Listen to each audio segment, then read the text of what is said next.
go. All right, I'm gonna do the self-defense technique, Prance of the Tiger. It's actually one of my favorite techniques, but it is one where you see a lot of different variations. So I wanna show you kind of a different way you can approach this using a variety of different moves depending on the reaction of the opponent. Okay, so the first thing is that I'm unaware of the attack. So it's a body shot where he steps and does an uppercut. I'm definitely unaware because if I was aware, I'd be facing my work and I'd be making sure that I was ready to get engaged in the fight.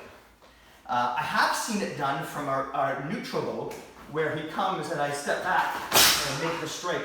But to me, that would also be breaking a rule of not facing your work. Why would I face you at 12 when he's coming from this angle?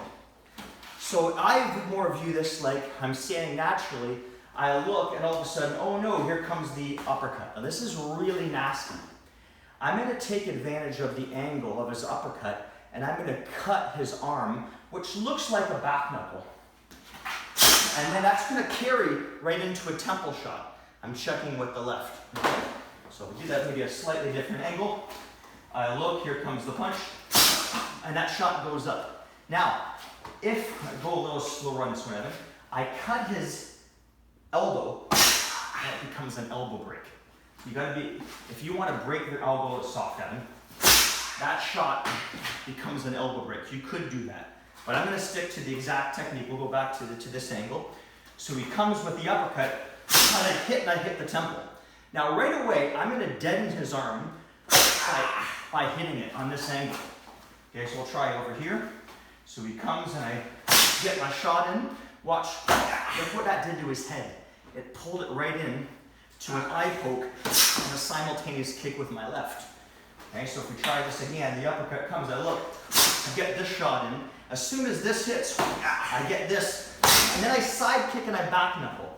Now if I go through with the back knuckle, I come back, slice his eye and sweep, stiff leg raise, and I knee and I hammer fist, just like intercepting the ram. Hop and knee, and then claw through the side of the head at the end to finish the move. Okay, so we're gonna try this again. Prance of the Tiger, I'm not ready for it. Maybe I'm having a conversation, all of a sudden the punch comes. I make the strike. His head will go right where I put it. All the way through, sweep. And then I stiff leg raise. Get this shot in, another one, and then the claw hits. Now, on the back knuckle, when I go through the head, that's something we typically don't do. We usually control our strikes for better follow-up. It's easy to get that two-finger eye hook back when you go through, but typically I would control my strike so I can get more strikes in. So if I did that, watch how I would alter it.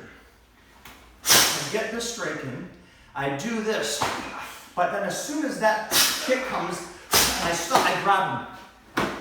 Same thing, stiff leg raise, strike, I get my strike in. So if I slow that down, I'll show you now with the arm break, I'll be careful. I break his arm, I hit, I stop it, I grab, I'm good. There's the sweep, stiff leg raise, knee, boom, and I'm out. A nice graft on this technique is into intercepting the rim. So suppose I look and he throws the punch, and I get this, and this, and this, and this, and this, and he's still leaning forward. I drop the elbow, anchor my elbow, look at this shot. It goes through the head and into the stiff leg raise for intercepting the ram, but that's Prance of the Tiger.